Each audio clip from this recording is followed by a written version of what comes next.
Okay. So what ever may be the thing మీరు ఎప్పుడు మాకు కనిపిస్తూనే ఉన్నారు. అది ఏ ప్లాట్‌ఫామ్ అయినా. అవును. కదా! సో రామానాయుడు గారు లాంటి ఒక లెజెండరీ పీపుల్‌తో వర్క్ చేశారు. ఎలా ఉండేది వాళ్ళతో వర్క్ చాలా చేయడం? వెరీ ప్రొఫెషనల్ అండి ఆయన. Very professional. ఆయన చాలా దగ్గర తమ్మారెడ్డి భరద్వాజ్ గారు డైరెక్టరు. యాహ్! బీసెట్ లక్ష్మణరావు గారి కథ అది అప్పుడు చేసినప్పుడు అంత సీనియర్. నేను చిన్నోడే కానీ అప్పుడు ప్రేమ గారు పెద్ద హీరోయిన్, శివాజీ రాజా, శుభశ్రీ, ఆవిడ జెంట్మెన్ సినిమా అంత పెద్ద హిట్ అప్పట్లో. ఓకే.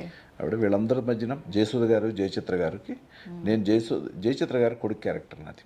ఓకే. అలా పెద్దోళ్ళతో యాక్ట్ చేయడంతో కొంచెం మనకు ఆ మెడుకులు నేర్చుకోవచ్చు. ఓకే. మనం సో హీరోగా స్టార్ట్ చేశారు ఆర్టిస్ట్‌గా కెరియర్ అయితే. సో ఆ తర్వాత క్యారెక్టర్స్ చేయాలని అనిపించింది. క్యారెక్టర్స్ అంటే వచ్చి చేసుకుంటూ వెళ్ళిపోయానమ్మా. ఓకే. మీరు ఫిక్స్ అవ్వలేదు. నేను హీరోనే అదేం లేదు. హీరోగా చేశాను, ఆడలేదు. క్యారెక్టర్స్ వస్తున్నాయి చూద్దాం. ఎక్కడ ముందు వర్క్లో ఉండాలి.